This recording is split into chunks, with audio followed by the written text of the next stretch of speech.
ونعوذ بالله من شرور أنفسنا ومن سيئات أعمالنا من يهدي الله فلا مضل له ومن يضلله فلا هادي له وأشهد أن لا إله إلا الله وحده لا شريك له وأشهد أن محمدا عبده ورسوله أما بعد رب اشرح لي صدري ويسر لي أمري واحلل عقدة من لساني يفقهوا قولي ربي زدني علما. எல்லாம் வல்ல அல்லாஹ் ஜன்னஷத்தாலாவின் நல்லடியார்களே, பெரியவர்களே, தாய்மார்களே, இருமணம் இணையும் திருமணம் என்ற நிகழ்விலே நாம் எல்லாம் பங்கெடுத்திருக்கின்றோம். இந்த திருமணத்தை பற்றி இஸ்லாமிய மார்க்கம் என்ன சொல்கிறது என்ற சில விஷயங்களை பார்த்துவிட்டு இந்த நிகழ்வு நிறைவேறும் இன்ஷா அல்லாஹ். இந்த திருமணம் பொறுத்தவரையிலே ஒட்டுமொத்த மனித சமுதாயத்தின் வாழ்க்கையில் தவிர்க்க முடியாத நிகழ்ச்சிகளில் ஒன்றாக இருக்கிறது. திருமணம் என்பது ஒட்டுமொத்த மனித சமுதாயத்திற்கும் தவிர்க்க முடியாத ஒரு நிகழ்ச்சியாக இருக்கிறது. ஒரு ஆண் ஒரு பெண் திருமண வயதை அடைந்து விட்டார்கள் என்று சொன்னால் அவர்களுக்கு திருமணம் நடத்தி வைக்க வேண்டும் என்ற அந்த முயற்சி என்பது ஒவ்வொரு பெற்றோர்களிடத்திலும் நாம் பார்க்கலாம். அப்ப அந்த அளவிற்கு இந்த திருமணத்தினுடைய முக்கியத்துவத்தை நம்மால் பார்க்க முடிகின்றது. இதனுடைய காரணங்கள் நீங்கள் பார்த்தீர்கள் என்று சொன்னால் பல்வேறு நன்மைகள் இருக்கக்கூடிய காரணமாக இருக்கும். தவறான பாதைக்கு செல்வது, தவறான காரியங்கள் செய்வதை விட்டும் இந்த திருமணம் என்ற ஒரு பந்தம் இருக்கிறதே நம்மை அதை காத்துக்கொள்ளும், நம்முடைய ஈமானை அதை பலப்படுத்தும். அப்ப மற்ற சமுதாயத்துல நீங்க பாத்தீங்கன்னா ஒவ்வொரு சம்பிரதாய சடங்குகளோடு இந்த திருமணங்கள் நடப்பதை நம்ம பார்க்கிறோம். ஆனால் இஸ்லாமிய மார்க்கம் ஒரு மனிதன் பிறந்ததிலிருந்து இறக்கிற வரை எப்படி அவனுடைய வாழ்க்கை இருக்க வேண்டும் என்ற ஒரு வாழ்க்கை தத்துவத்தை, ஒரு வாழ்க்கை நெறியை இறைவனும் இறைவனுடைய தூதரும் நமக்கு சொல்லி இருக்கிறார்கள். அனைத்து விஷயத்தை பற்றியும் சொல்லி இருக்கிறார்கள். அப்ப திருமணத்தை பற்றி சொல்லாமல் இருக்க முடியுமா? இஸ்லாமிய மார்க்கம் திருமணத்தை பற்றியும் சொல்கிறது. எப்படி திருமணம் நடத்தணும், என்ன முறையில நடத்தணும், எப்படி அந்த கணவன் மனைவி தங்களுடைய வாழ்க்கையை ஆரம்பிக்க வேண்டும், அவர்களுடைய வாழ்நாள் எப்படி இருக்க வேண்டும் என்ற அத்துணை விஷயங்களையும் இஸ்லாமிய மார்க்கம் அழகாக பாடம் புகட்டுகின்றது. அல்லாஹ்வுடைய தூதர் மிக அழகாக செயல் வடிவம் காட்டி இருக்கின்றார்கள். அப்ப அந்த அடிப்படையிலே நாம் இஸ்லாமியர்களாக இருக்கிறோம் என்று சொன்னால் இஸ்லாம் சொன்ன அடிப்படையில் திருமணத்தை முடிக்க வேண்டும், இஸ்லாம் சொன்ன அடிப்படையில் நம்மளுடைய வாழ்க்கையை ஆரம்பிக்க வேண்டும். இன்றைக்கு இருக்கக்கூடிய சில இஸ்லாமியர்கள் செய்யக்கூடிய தவறுகள் என்ன தெரியுமா? மற்ற மதத்தவர்கள் செய்யக்கூடிய அளவிற்கு அந்த திருமணங்கள், இஸ்லாமிய திருமணங்கள் நடைபெறுவதை பார்க்கிறோமா? இன்றைக்கு திருமணம் என்று எடுத்துக்கொண்டாலே ஆடம்பர திருமணம் என்று நம்ம பார்க்கிறோம். அதுல ஏராளமான அனாச்சாரங்களை பார்க்கிறோம். எத்துணை மார்க்கத்திற்கு முரணான விஷயங்கள் அது நடப்பதை பார்க்கிறோம். ஆனால் இஸ்லாம் இதையெல்லாம் வேரோடு தடுத்து விடுகின்றது. இதெல்லாம் இல்லை என்று இஸ்லாம் ஆணித்தனமாக சொல்கின்றது. இஸ்லாமிய திருமணம் என்று சொன்னால் சுருக்கமாக ஒரு ஒப்பந்தம். ஒரு ஆணும் பெண்ணும் திருமணம் என்ற அந்த ஒப்பந்தத்தின் மூலமாக இணைகின்றார்கள். ஒப்பந்தம் என்று சொல்கின்றது. ஒப்பந்தம்னா புரியுது இல்ல? நம்ம ஒரு கடை எடுத்து நடத்துறோம், ஒரு நண்பரும் ஒரு இரண்டு நண்பர்கள் கடை எடுத்து நடத்துறார்கள் என்று சொன்னால் ஒரு ஒப்பந்தம் போட்டுக்குவாங்க. இதுல வரக்கூடிய வரவுகள் பாதி எடுத்துக்குவோம், இதில் இருக்கக்கூடிய நஷ்டங்கள் இருந்தாலும் பாதி நம்ம பகிர்ந்து கொள்ள வேண்டும் என்ற ஒரு ஒப்பந்தம் போடுவோம் இல்லையா? அப்ப இது போன்று கணவன் மனைவி ஆவது கூட இது ஒரு ஒப்பந்தம், கடுமையான ஒப்பந்தம் சொல்ற அல்லாஹ் ரப்பல் ஆலமீன் தன்னுடைய திருமறை குர்ஆனிலே அல்லாஹ் தஆலா சொல்லி காட்டுகின்றான், அவர்கள் பெண்கள் உங்களிடத்திலே கடுமையான ஒப்பந்தம் இட்டிருக்கிறார்கள், உடன்படிக்கை எடுத்திருக்கிறார்கள் என்று அல்லாஹ் தஆலா திருமறை குர்ஆன்ல சொல்வதை பார்க்கிறோம். அப்ப இது கடுமையான ஒப்பந்தம். அந்த ஒப்பந்தத்தின் மூலமாக இணையக்கூடிய இரண்டு மனங்கள் கடைசி வரையிலே அது எப்படி வாழ வேண்டும் என்றும் மார்க்கம் நமக்கு சொல்கிறது. அதே நேரத்தில் இன்றைக்கு நடக்கக்கூடிய இந்த திருமணங்கள்ல சில திருமணங்களை பார்க்கிறோம், மார்க்கத்தில் இல்லாத புதிய அனாச்சாரங்களை பார்க்கிறோம். மற்ற மதத்தவர்களுடைய கலாச்சாரங்களை புகுத்திக் கொண்டு இஸ்லாமிய திருமணங்கள் நடைபெறுவதை பார்க்கிறோம். சில திருமணங்களை பார்த்தீர்கள் என்று சொன்னால் ஆண்களாக இருக்கக்கூடியவர்கள் அந்த மாப்பிள்ளை எப்படி இருப்பார் சொல்றீங்க? ஏதோ வேற்றுகிரக வாசியிலிருந்து வந்தவர் மாதிரி இருப்பார். முழுவதுமாக அந்த பூக்களை கொண்டு அலங்கரித்துக் கொண்டு மார்க்கம் இதை சொன்னதா? மார்க்கம் இதை சொன்னதா? மார்க்கம் இப்படி சொல்லவில்லை. மாப்பிள்ளை என்பவர் எப்படி ஒரு சாதாரணமாக இருக்கணும், இவர்தான் மாப்பிள்ளை என்று தெரிஞ்ச அளவுக்கு. இன்னும் சில திருமணங்கள்லாம் பார்க்கும், சமூக வலைதளங்களை பார்த்தீங்கன்னு சொன்னால் கூட்டத்தை புலந்துட்டு பைக்ல வராரு. பெண்ணை, திருமண பெண்ணை, மணப்பெண்ணை பைக்ல உட்கார வச்சுட்டு கூட்டத்தை புலந்துட்டு ஸ்டேஜுக்கு வரக்கூடிய காட்சியெல்லாம் பார்க்கிறோம். இதெல்லாம் என்ன கலாச்சாரம்? இதெல்லாம் மார்க்கம் சொன்னதா? ஆனா இதெல்லாம் மார்க்கம் சொல்லல. ஆனால் இன்றைக்கு மார்க்கத்திற்கு முரணான எவ்வளவு காரியங்கள் நடக்கிறது. அதே மாதிரி வரதட்சணை, ஆடம்பரம், எத்தனை கலாச்சாரம். மார்க்கத்தில் வரதட்சணை என்ற வரி இருக்கிறதா? இஸ்லாம் என்ன சொல்லுகிறது? குர்ஆன் என்ன சொல்லுகிறது? வாத்துன் நிசா சதகாத்துஹின்ன நிஹலா, மணக்கொடையை கட்டாயமாக கொடுத்து விடுங்கள். யாருக்கு? பெண்ணுக்கு. நீங்கள் யாரை மணக்கின்றீர்களோ அவர்களுக்கு மணக்கொடையை கட்டாயம் கொடுத்து விடுங்கள். மகர் என்ற கட்டாயமான அந்த மணக்கொடை கொடுத்துதான் திருமணம் செய்ய வேண்டும் என்று மார்க்கம் சொல்லுகிறது, திருமறை குர்ஆன் சொல்லுகிறது. இன்றைக்கு என்ன செய்யறாங்க? தலைக்கீழ் நடக்குது எல்லாமே. பெண்ணிடம் இருந்தால் பிணுங்கக்கூடிய காட்சியை பார்க்கிறோம். எத்தனை பவுன் போடுவீங்க? ஆரம்பத்திலேயே பெண் பார்க்கக்கூடிய அந்த நேரத்திலேயே அதற்கு முன்பாகவே இதை பற்றிய முடிவெடுக்கப்படுகின்றது. எங்க பெண்ணுக்கு எவ்வளவு போடுவாங்க, எங்க அந்தஸ்து என்ன, எங்க அந்தஸ்துக்கு தகுந்த மாதிரி 50 போடுவாங்களா, 100 போடுவாங்களா, 200 போடுவாங்களா என்று சொல்லி பேரம் பேசக்கூடிய நிலையெல்லாம் பார்க்கிறோம்.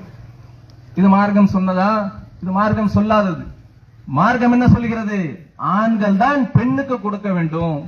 அதற்கு தர்க்க ரீதியான காரணம் இருக்குதுங்க. சும்மா வெறுமனே சொல்லல, தர்க்க ரீதியான காரணம் இருக்கிறது. அந்த பெண்ணுக்கு எவ்வளவு கொடுக்க வேண்டும்? ஒரு பொற்குவியலே கொடுத்தாலும் தகாது. அவ்வளவு பெரிய தியாகம் செய்கிறாள் பெண் என்பவள். பெண் என்பவள் அவ்வளவு பெரிய தியாகம் செய்கிறார். இந்த திருமணம் என்ற அந்த ஒப்பந்தத்தின் வாயிலாக அவர் தன்னுடைய வீட்டை விட்டு வருகிறார், அவர் தன்னுடைய ஊரை விட்டு வருகிறார், நாட்டை விட்டு வருகிறார், பெற்றோரை விட்டு வருகிறார், சகோதர சகோதரனை விட்டு வருகிறார்.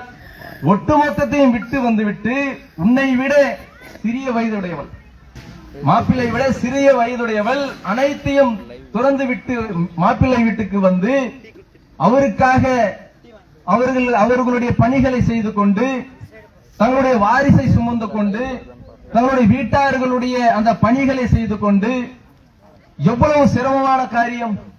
தன்னுடைய வாரிசை சுமக்கிறாள். அது எவ்வளவு பெரிய ஒரு விஷயம் தெரியுங்களா? எவ்வளவு பெரிய விஷயம். தன்னுடைய வாரிசை சுமக்கின்றால் அந்த வாரிசு சுமப்பது என்பது சாதாரண விஷயம். இன்றைக்கு அறிவியல் துறை சொல்கின்றது. அளவீடுகளுக்கு பல விஷயங்கள் இருக்கு இல்லையா? ஒரு கிலோ சர்க்கரை அப்படின்னு சொன்னா கிலோ கணக்கு அந்த கல் இருக்குது. அது போன்று லிட்டர், ஒரு லிட்டர் அப்படின்றோம். இப்படி ஒவ்வொரு இதுக்கு ஒரு அளவீடு இருக்கிறது. அதே போன்று அறிவியல் சொல்கிறது, வலி இருக்குல்ல, ஒரு மனிதன் உணரக்கூடிய அந்த வலி, அடிச்சா வலிக்கும் இல்லையா? அந்த வலியை அளவீடு செய்யக்கூடிய டெல் என்று சொல்லக்கூடிய ஒரு அளவீடு இருக்குது. அந்த அளவீடு வச்சு பார்த்தோம்னு சொன்னால் ஆணை விட பெண் அடைகின்ற அந்த வலி இருக்கிறதே, அந்த பிரசவ நேரத்தில் மரணத்தை கதவை தட்டிட்டு வருகிறாள். அப்பேற்பட்ட அந்த வலி ஒரு ஆண் இருந்தால் இறந்து கூட போகக்கூடிய வாய்ப்பு இருக்குதான். ஒரு குறிப்பிட்ட வலிதான் மனித சக்தி தாங்கும். ஒரு மனிதனுடைய உடல் குறிப்பிட்ட வலியை தான் தாங்க முடியும், அதற்கு மேல் தாங்க முடியாது. ஆனால் அதையும் மிஞ்சி அந்த பெண் அந்த கட்டத்திலே செல்கிறாள் என்று சொல்லி இன்றைக்கு அறிவியல் சொல்கின்றது. அப்பேற்பட்ட ஒரு சுமையை, ஒரு வலியை இந்த கணவனுக்காக, இந்த குடும்பத்திற்காக தியாகம் செய்கிறாள் என்று சொன்னால் அவளுக்கு நீ பொற்குவியலே கொடுத்தாலும் தகாது. அப்ப எவ்வளவு பெரிய தியாகம் செய்கிறாள். அப்ப அப்பேற்பட்டவளுக்கு நீ கொடுத்துதான் திருமணம் செய்ய வேண்டுமே தவிர அவரிடம் பிடுங்க கூடாது. ஒரு பைசா கூட நீங்க வாங்கக்கூடாது என்று இஸ்லாம் சொல்லுகின்றது. அப்ப அந்த அடிப்படையிலே இஸ்லாமியர்களாக இருக்கக்கூடியவர்கள் வரதட்சணை வாங்க மாட்டார்கள். வரதட்சணை வாங்காம திருமணம் செய்யணும். இதுதான் இஸ்லாம் சொல்லக்கூடிய வழிமுறையாக இருக்கிறது. அப்ப இந்த குடும்ப பந்தம் என்பது இரு மனங்கள் இணைந்து கடைசி வரையில சந்தோஷமாக செல்ல வேண்டும், சந்தோஷமாக பயணிக்க வேண்டும். அதுதான் திருமணம் என்பது. அப்ப கணவன் மனைவிக்குள்ளே திருமணம் முடிக்கப்படுகின்றது. திருமணம் முடிந்து ஒன்றாக வாழ்ந்து கொண்டிருக்கக்கூடிய நேரத்தில் பல சிக்கல்கள் வரும், சண்டை சச்சரவுகள் வரும் தான். அது இயல்பு, அது வராம இருக்காது. குடும்பத்தில் கணவன் மனைவி மத்தியிலே சண்டைகள், சிறு சிறு சண்டைகள், அன்பு பாராட்டுகள் இவை நடக்கணும். நடந்தால்தான் அந்த வாழ்க்கை சுமூகமாக சென்று கொண்டிருக்கும். அப்ப கணவன் மனைவி என்பவர்கள் அனுசரித்து அவர்களுடைய அந்த புரிதலோடு அவர்களுடைய அந்த ஒவ்வொருத்தருடைய புரிதலோடு வாழ வேண்டும். அவருடைய கஷ்ட நஷ்டங்களை பகிர்ந்து கொள்ள வேண்டும். இதுதான் கணவன் மனைவிக்கு சொல்லக்கூடியது மார்க்கம். பெண் என்பவள் நபிகள் நாயகம் அவர்கள் சொல்கின்றார்கள், பெண் என்பவள் விழா எலும்பை போன்றவள், வளைந்த விழா எலும்பை போன்றவள். அவனை நிமித்திர நினைச்சுனா உடைஞ்சிரும். எவ்வளவு அழகான உதாரணம் பாருங்க. நபிகளார் அவர்கள் சொல்லுகின்றார்கள், பெண் என்பவள் வளைந்த விழா எலும்பை போன்றவள், அவனை நீ வளைக்கணும்னு நினைச்சனா உடைச்சிருவ. எவ்வளவு அழகான உதாரணம் பாருங்க. பெண்கள் என்றால் சில பிடிக்காத விஷயங்கள் இருக்கும், கணவனுக்கு பிடித்த விஷயங்கள் எவ்வளவு இருக்கும், அதை நீ பார்த்து நீ சந்தோஷம் அடைஞ்சிக்கன்னு சொல்றாங்க ரசூலுல்லாஹ். நபிகளார் அவர்கள் சொல்கின்றார்கள், உன்னுடைய மனைவிடத்திலே சில விஷயங்கள் பிடிக்காம இருக்கலாம், சில குணங்கள் மார்க்கத்திற்கு உட்பட்ட குணங்கள் பிடிக்காம இருக்கலாம், ஆனால் பிடித்த குணங்கள் எவ்வளவு இருக்கும் அதை நீ சந்தோஷமா ஏத்துக்க, அதை வச்சு உன்னுடைய வாழ்க்கையை நகர்த்திக்கொள், சுமூகமாக போக வேண்டும், ஒருத்தர் அனுசரித்து போக வேண்டும் என்றுதான் மார்க்கம் சொல்லுகிறது. ஆனால் இன்றைக்கு இருக்கக்கூடிய சில தம்பதிகளை பாத்தீங்கன்னா எப்ப பார்த்தாலும் சண்டை, எப்ப பார்த்தாலும் சச்சரவுகள், இப்படி இருக்கக்கூடிய தம்பதிகள்லாம் இருக்கிறாங்க. அப்ப எப்பேற்பட்ட சூழல் இருந்தாலும் சரி சுமூகமாக ஒருத்தர் புரிந்து கொண்டு வாழ்க்கை நகர்த்த வேண்டும். இன்றைக்கு பல பெண்கள் இடத்துல பாத்தீங்கன்னு சொன்னால் ஒரு எதிர்பார்ப்பு இருக்குங்க. எல்லா பெண்கள் இடத்துலயும் என்ன செய்வாங்க, கடந்த காலங்களா நீங்க எடுத்து பாத்தீங்கன்னா அம்மா சொல்லுவாங்க, ஏமா தூங்கிட்டே இருக்கிற, ஏஞ்சி சமையல கத்துக்க, துணி துவைக்க கத்துக்க, பாத்திரங்களை கத்துக்க, போற இடத்துல எப்படி இருக்குமோ என்றெல்லாம் சொல்லி கற்றுக் கொடுப்பார்கள், தாய் கற்றுக் கொடுப்பார்கள். ஆனா இன்றைக்கு இருக்கக்கூடிய காலகட்டம் எப்படி தெரியுமா, அதெல்லாம் இருக்கட்டுமா, யூடியூப் இருக்கு நான் பாத்துக்கிறேன், யூடியூப்ல பார்த்து நான் சமைச்சு கொடுத்துறேன். இன்றைக்கு பல்வேறு குடும்பங்கள்ல இன்னைக்கு யூடியூப் பார்த்து சமைச்சு கொடுக்கறத பாக்குறோம். அப்ப அப்படி யூடியூப் பார்த்து சமைச்சு வச்சா கூட பல பெண்களுடைய எண்ணங்கள் என்ன தெரியுமா, சமைச்சு வச்சுட்டு அந்த கணவருடைய முகத்தை பார்த்துட்டு இருப்பாங்க. அவர் கலச்சி வந்து பசியோட வந்து உட்கார்ந்து இருப்பார். உட்கார்ந்து இருக்கக்கூடிய நேரத்துல இந்த அம்மா பரிமாறுவாங்க, யூடியூபை பார்த்து சமைச்சிருப்பாங்க, எப்படி வந்துச்சுன்னு தெரியாது அவுட்புட். அப்ப அந்த கணவருடைய முகத்தை பார்த்து கொண்டே இருப்பார்கள், என்ன சொல்றாரு, என்ன ரியாக்ஷன் காட்டுறாரு. இவன் என்ன நினைச்சுக்குவாரு, இவர் தப்பா நினைச்சுக்குவாரு, யூடியூப் பார்த்து சமைச்சிட்டு நமக்கு ஃபர்ஸ்ட் டெஸ்ட் பண்றாளா இவ அப்படின்னு நினைப்பாரு. அது மட்டு புத்தி, ஆண்களுடைய மட்டு புத்தி. பெண்கள் என்ன நினைக்கிறாங்க, இவர் என்ன ரியாக்ஷன் நல்லா இருக்கா இல்லன்னு சொல்லுவாருன்னு எதிர்பார்ப்பாங்க. இந்த எதிர்பார்ப்பு அத்தனை பெண்கள் இடத்திலும் இருக்கிறது, அத்தனை பெண்கள் இடத்திலும் இருக்கிறது. ஆனால் கணவன் என்ன செய்வார் தெரியுங்களா, சாப்பிட்டு ஒரு மாட்டு கை விட்டு போயிட்டே இருப்பார். அதை பத்தி சிந்தனை, நல்லா இருந்தாலும் சாப்பிடுவார், நல்லா இல்லைன்னு சாப்பிடுவார், அவர் அப்படியே பழகிட்டார். அப்ப ஒரு கட்டத்துல சில பெண்கள் கேட்டுருவாங்க, அது நல்லா இருக்கா நல்லா சொன்ன குறைஞ்சா போயிடுவீங்கன்னு கேட்டுருவாங்க சில பெண்கள். அப்ப அப்படித்தான் நம்மால் என்ன பண்ணாரு, ஒரு நாள் சரி சொல்லிடுவோமே, இன்னைக்கு எப்படி இருந்தாலும் சரி, உப்பு கம்மியா இருந்தாலும் சரி, புளிப்பா இருந்தாலும் சரி, காரமாக இருந்தாலும் சரி, இன்னைக்கு நம்ம சொல்லிடுவோம், எப்படி இருந்தாலும் இன்னைக்கு நல்லா இருக்குன்னு சொல்லிடுவோம்னு சொல்லி இன்னைக்கு முடிவோட வருவார். உட்கார்ந்து சாப்பிடுவாரு, அந்த அம்மா பரிமாறுவாங்க, சாப்பிடுவாங்க, எல்லாம் முடிஞ்சிடும். இன்னைக்கு பேஷ் ரொம்ப சூப்பரா இருக்குமா, இன்னைக்கு ரொம்ப அருமையான சமையல் என்று பாராட்டி புகழ்வார். சாப்பிட்டு முடிச்சோன்னு வாங்க போய் வளையல் வாங்கிட்டு வந்துடும் சொல்லுவார்.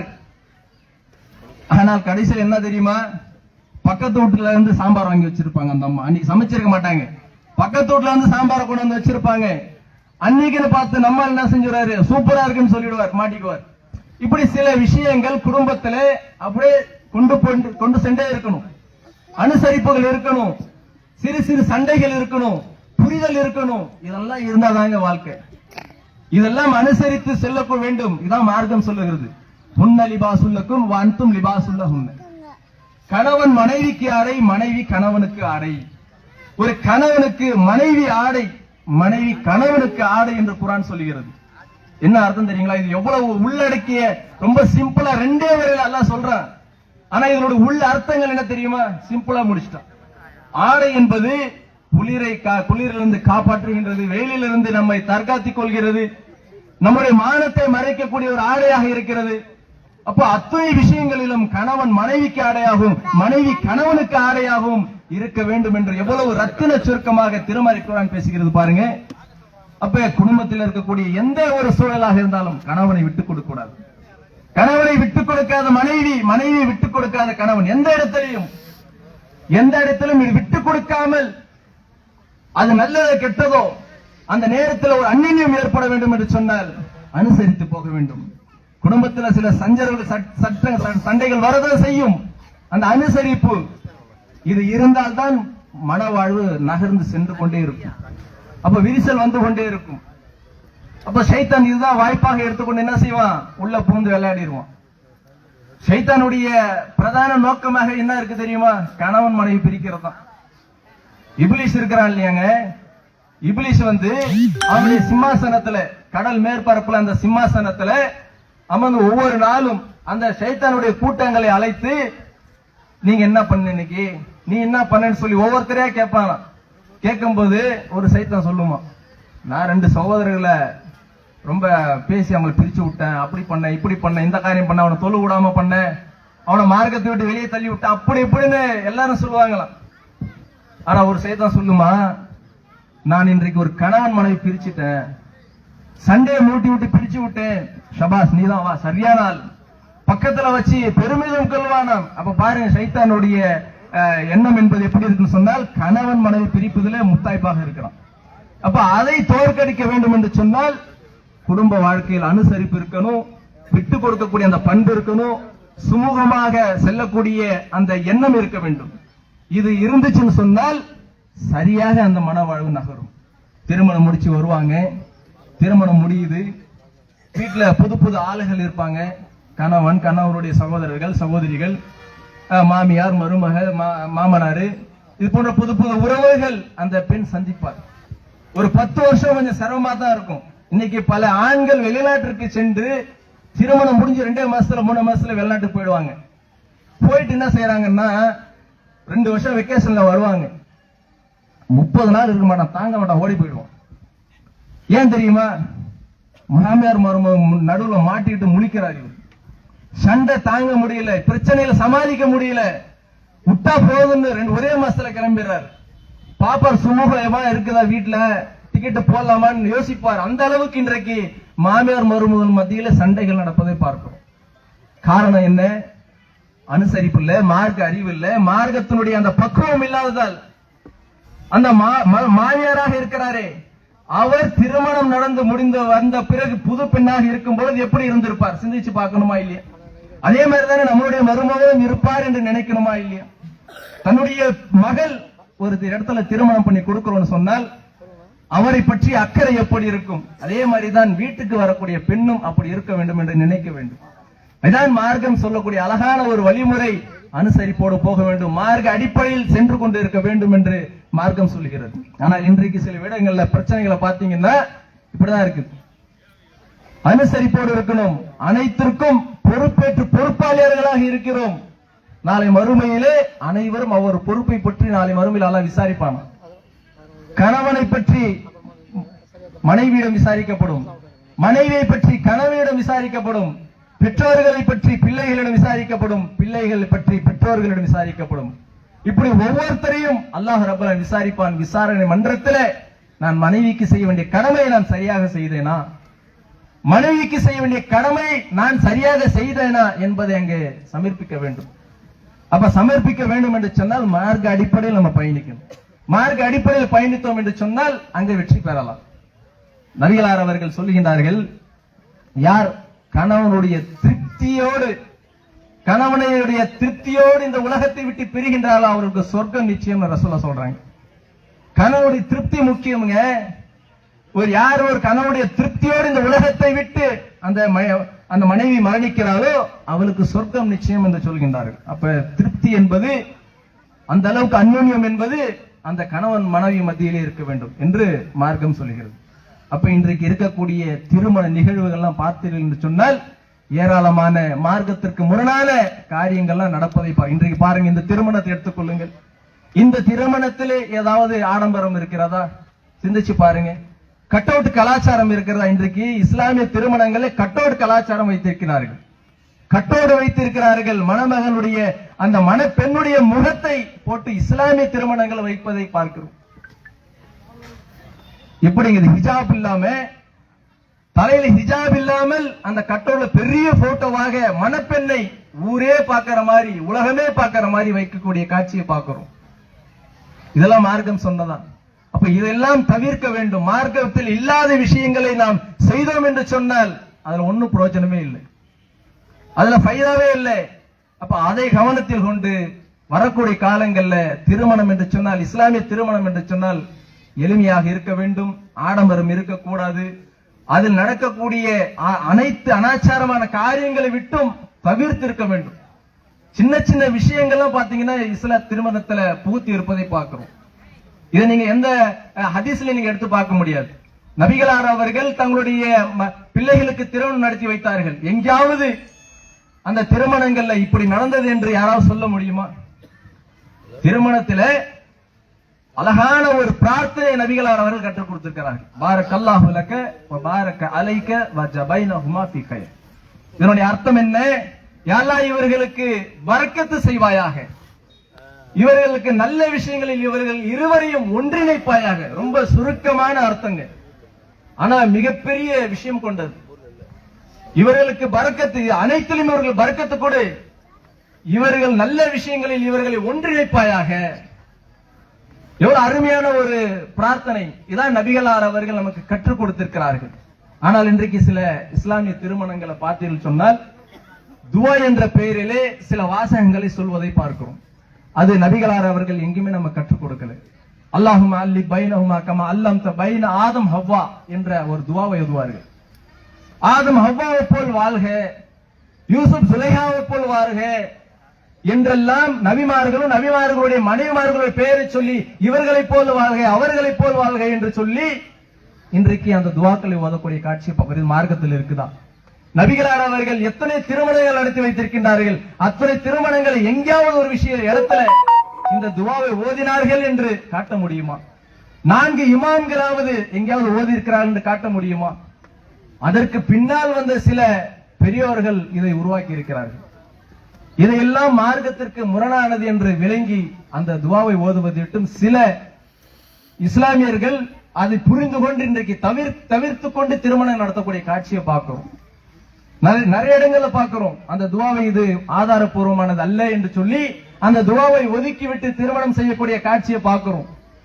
அப்ப இதுல எதையெல்லாம் மார்க்கத்தில் இல்லையோ அதையெல்லாம் ஒதுக்கிவிட வேண்டும். ஒதுக்கிவிட்டு மார்க்கத்தில் உள்ளதை மட்டுமே செய்ய வேண்டும். அதான் நபி வழி அடிப்படை. அத்தியுல்லா அத்தியுர் ரசூல், அல்லாஹ்வை வணங்குங்கள், அல்லாஹ்வுடைய தூதரை பின்பற்றுங்கள். தூதரை பின்பற்றுவதாக இருந்தால் என்ன? அவருடைய சொல் செயல் அங்கீகாரம். அவர் என்ன சொன்னாரோ அதை செய்ய வேண்டும், எதை செய்தாரோ அதை செய்ய வேண்டும், எதை அங்கீகரித்தாரோ அதை அங்கீகரிக்க வேண்டும். இதைத்தான் மார்க்கம் சொல்லுகிறது. அப்ப அந்த அடிப்படையில நம்மளுடைய வாழ்க்கை எந்த ஒரு நிகழ்வாக இருந்தாலும் மார்க்கத்தோடு ஒப்பிட்டு பார்க்க வேண்டும். திருமண நிகழ்வு மட்டுமல்ல, நல்லது கெட்டது எதுவாக இருந்தாலும் மார்க்கத்தை ஒப்பிட்டு பார்த்து இது மார்க்கத்தில் உள்ளதா மார்க்கத்தில் இல்லாதா என்பதை ஒப்பிட்டு பார்க்கக்கூடியவன் தான் ஒரு முஸ்லிம், ஒரு மூமின். அப்ப அந்த அடிப்படையில் நம்முடைய வாழ்க்கை நாம் அமைத்துக் கொள்ள வேண்டும். ஆக நபிகளார் அவர்கள் காட்டிய அந்த மணமக்களுக்காக வேண்டி கேட்கக்கூடிய அந்த பிரார்த்தனை என்பது இந்த திருமணங்கள்ல கலந்து கொண்டிருக்கக்கூடிய அத்துணை பேருக்கும் அந்த பிரார்த்தனை அந்த மணமக்களுக்காக செய்ய வேண்டும் என்று சொல்லி நபிகளார் அவர்கள் வழிகாட்டி இருக்கின்றார்கள். அந்த அடிப்படையிலே அந்த மணமக்களுக்கு பாரக்கல்லாஹு லக வ பாரக அலைக வ ஜபைனஹுமா ஃபீ கைர் என்ற அந்த பிரார்த்தனை செய்ய வேண்டும். அதே மாதிரி இந்த திருமணங்கள் எதிராக நம்முடைய மாவட்டத்தின் சார்பாக பாத்தீங்கன்னா வரக்கூடிய 28ஆம் தேதி திருமணத்தில் நடைபெறக்கூடிய தீமைகளுக்கு எதிராக தீவிர பிரச்சாரம் தொடர்ந்து செய்து கொண்டிருக்கிறோம். 2 மாதமாக தொடர்ச்சியாக செய்து கொண்டிருக்கிறோம். அதன் தொடர்ச்சி அந்த முன்னிட்டு இறுதியாக ஜனவரி 28ஆம் தேதி மாபெரும் மாநாட்டை நடத்த இருக்கிறோம் இன்ஷா அல்லாஹ். ஆகவே அல்லாஹ்விடத்தில் அதிகமாக துஆ. நம்மளுடைய இஸ்லாமிய மார்க்கத்தில் சிலர் செய்யக்கூடிய அந்த தவறுகள் அறியாமல் செய்யறாங்க, வேணும்னு செய்யலைங்க. யாருமே அறியாமல் செய்கின்றார்கள், புரியாமல் செய்கின்றார்கள், தெரியாமல் செய்கின்றார்கள். அப்ப தெரியாமல் செய்பவர்களை, புரியாமல் செய்பவர்களை எடுத்து சொல்லி அவர்கள் புரிய வைத்து இது மார்க்கத்தில் இல்லாதது என்று சொல்லி அவர் புரிய வைத்தோம் என்று சொன்னால் திரித்துக் கொள்வார்கள். அந்த அடிப்படையில் இந்த தொடர் பிரச்சாரம் நடைபெற்றுக் கொண்டிருக்கிறது. இன்றைக்கு நீங்கள் பார்க்கலாம் தமிழகத்தில் எத்தனையோ விஷயங்கள் இது மாறிக்கொண்டிருக்குதா இல்லையா? எத்தனையோ விஷயங்கள் மாறிக்கொண்டிருக்கிறது. அந்த அடிப்படையில் மார்க்கத்தில் இல்லாத விஷயங்கள் மாற்ற வேண்டும் என்று சொன்னால் நம்முடைய பிரச்சாரம் தொடர் பிரச்சாரமாக இருக்கும்.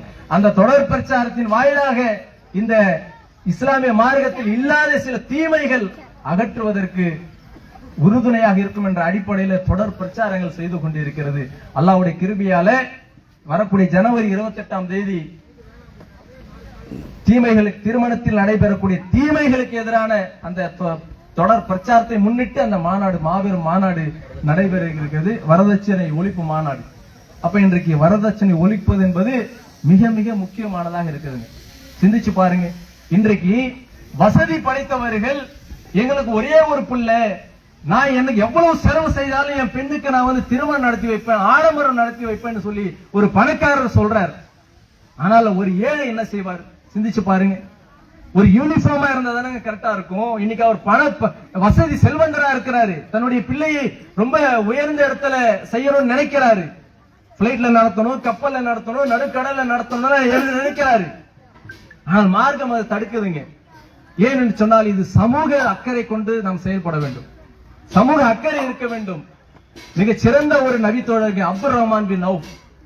அப்துல் ரஹ்மான் பின் அவுஃப் என்ன செய்யறாருன்னா, மக்காவில இருந்து மதீனாவுக்கு ஹிஜ்ரத் வராரு. ஹிஜ்ரத் வந்த உடனே நபிகளார் அவர்கள் என்ன செய்யறாங்க தெரியுமா?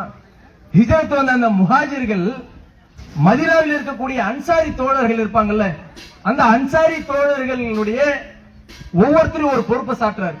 முஹாஜிராக வருகின்றார்கள், இந்த இஸ்லாத்திற்காக, இந்த இஸ்லாத்தை கடைபிடிக்க வேண்டும் என்பதற்காக தன்னுடைய நாட்டை விட்டு தொடர்ந்து வருகின்றார்கள், ஹிஜ்ரத் செய்கின்றார்கள்.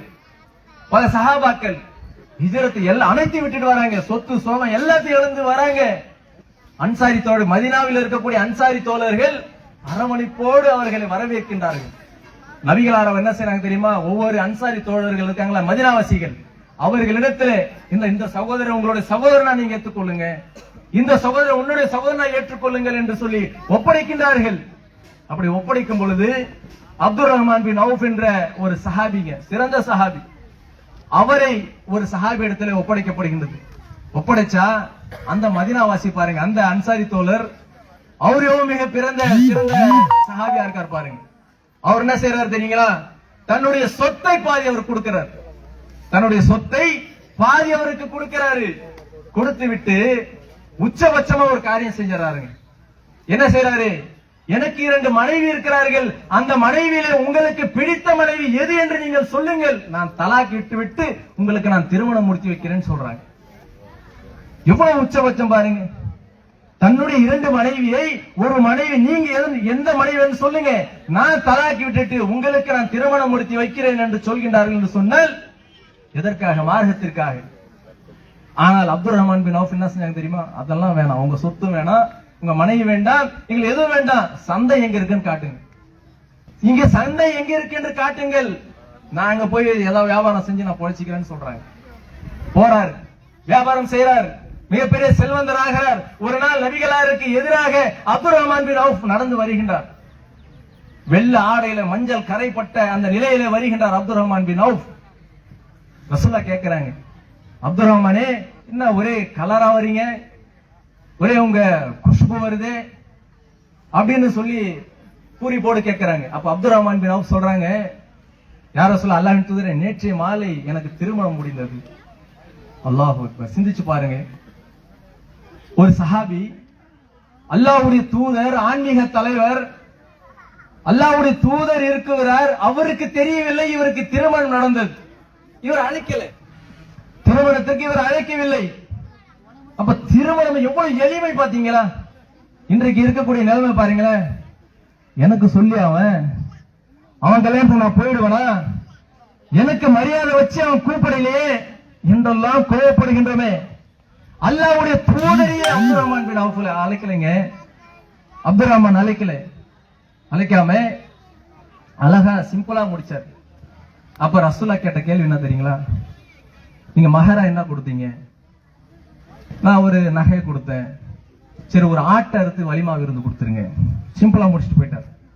அந்த இடத்துல ரசூலுல்லாஹ் கோவப்படல, ஏன் என்னை கூப்பிடல, நான் ஒரு இமாம் இங்க இருக்கிறேன், என்னைய கூப்பிடல சொல்லி கோவப்படல. மகர் என்ன கொடுத்தீங்க? எடுத்த வார்த்தை தான், மகர் என்ன கொடுத்தேன், மகர் என்ன கொடுத்தேன்னு சொல்லிவிட்டு ஒரு ஆட்டை எடுத்து நீ வலிமா கொடுத்துருன்னு சொல்லிட்டு போயிட்டாங்க ரசூலுல்லாஹ். அப்ப இவ்வுதான் அந்த அப்துல் ரஹ்மான் பின் அவுஃப் அவர்கள் அந்த சந்தையை சம்பாதிச்சு எவ்வளவு செல்வந்தர் ஆனார்கள். ஆனால் ஒரு ஆட்டை மட்டும் நீ அறுத்து வலிமா கொடுத்துருன்னு சொன்னாங்க. ரசூலுல்லாஹ் சொன்னதால செஞ்சாங்க.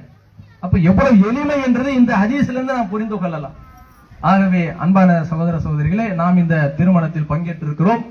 மார்க்கம் சொன்ன அடிப்படையிலே, நபிகளார் காட்டிய அடிப்படையிலே அந்த மணமக்களுக்காக பாரக்கல்லாஹு லக வ பாரக அலைக வ ஜபைனஹுமா ஃபி கைர் என்ற அந்த பிரார்த்தனையை அனைவரும் சொல்ல வேண்டும் என்று சொல்லிக்கொண்டு எனது உரையை நிறைவு செய்கின்றேன். வாஹிர் தவானா அல்ஹம்துலில்லாஹி ரப்பில் ஆலமீன். அஸ்ஸலாமு அலைக்கும் வரஹ்மத்துல்லாஹி வபரகாத்துஹு.